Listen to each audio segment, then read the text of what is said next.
คดีที่มีโครงสร้างนะครับมีกล้ามเนื้อที่ดีมากก็เราชมนะครับที่เทเวนะครับต่อไปครับหมายเลข002รถเวเลอร์002มาครับ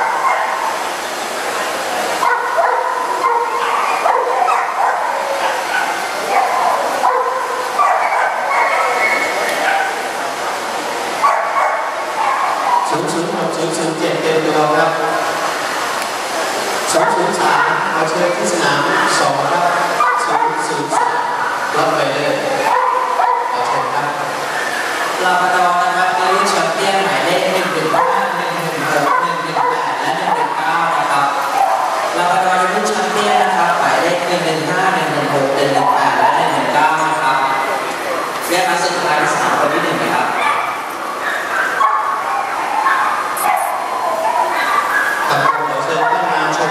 ชนะรอบไปเลยชนะถือว่าเป็นชนะการรอบที่ดีที่สุดในโลกสายพันธุ์เป็นชนะที่มีกล้ามเนื้อโครงสร้างนะครับที่ถือว่าเป็นชนะที่มีกล้ามเนื้อโครงสร้างที่แข็งแรงที่สุดในโลกสายพันธุ์นะครับ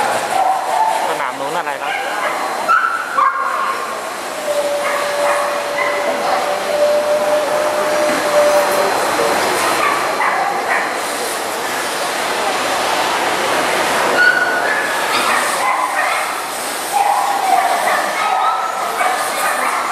00801ครับ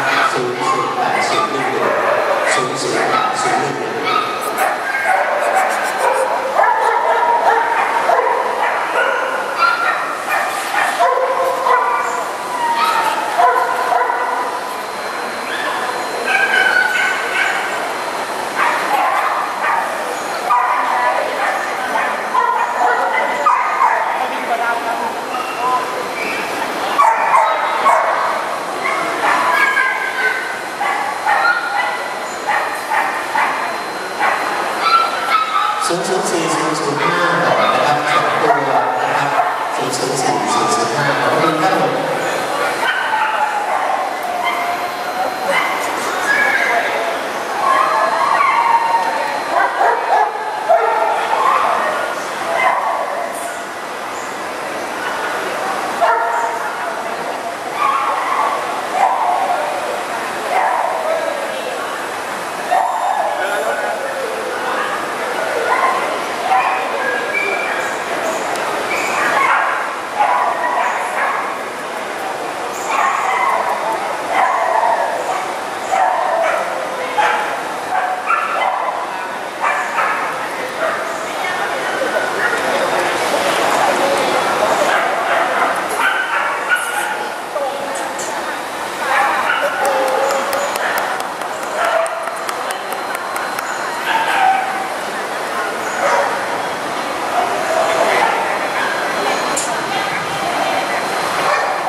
เฉยครับมองเลยไม่มองหน้า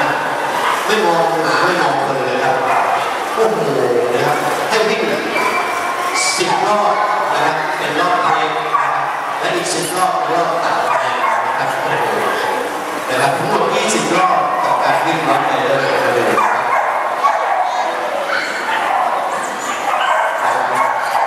บอกให้ยืนนะครับโพสให้โครงสร้างอีกครั้งหนึ่งหลังจากวิ่งชนะมีความแข็งแรงนะครับ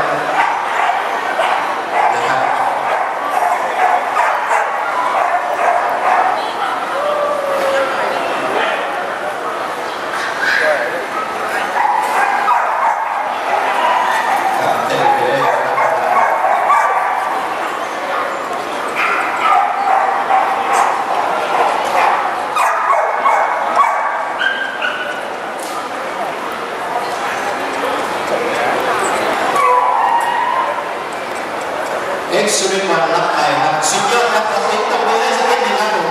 นะครับกับการยิ่งไป10 กว่ารอบนะครับการตบมือดีมากเลยนะครับเพื่อไทย004 005ต่อไปขอเชิญครับคุณเอก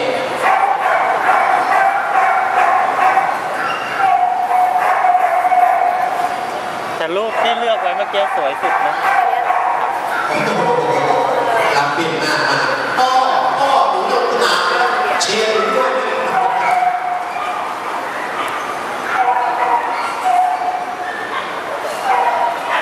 รอบนี้มีการตัดเชือกด้วยกันมี2 ตัวเนี่ยครับกรรมการนั่งมองครับ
ด้านนอกนะครับนักดนตรีเพศดีนะครับวันนี้ก็คาดหวังว่าจะได้เป็นเบสโชว์นะครับไม่หวังอะไรมากเกินไปเพราะมันเกิดได้มาแล้วนี่คือส่วนหนึ่งของหน้าที่เขาประกวดในร็อกไวเดอร์สเปเชียลตี้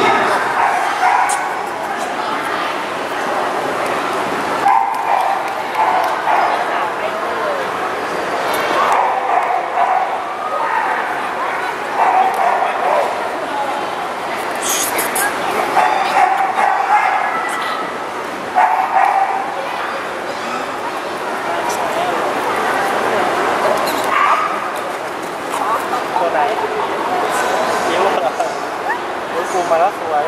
กรรมการเขาตีผมเขาบอกว่าอยากตั้งงานหน้าได้อยากให้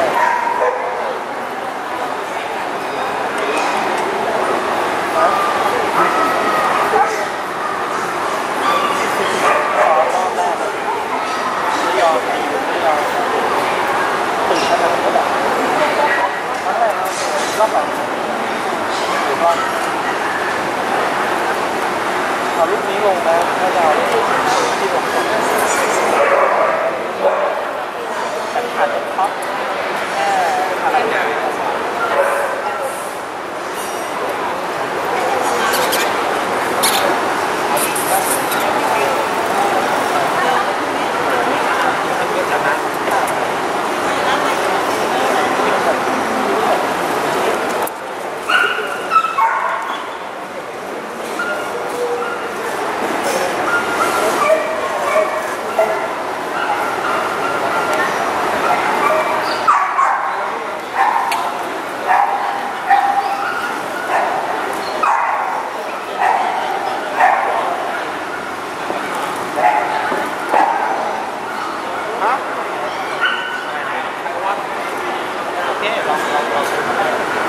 มีหมาชื่อเลมอนด้วยเปลี่ยนชื่อเลยแล้วหมาโจ้ดีครับ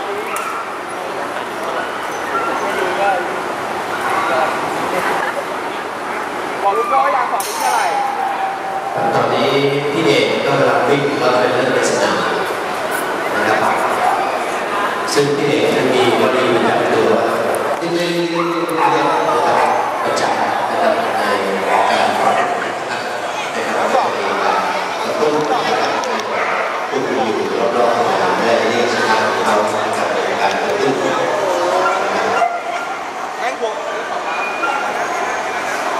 เดินอย่างสวยงามหลังจากวิ่ง20 รอบกรรมการบอกยกเส้นเอ็นให้เดินแค่10 รอบ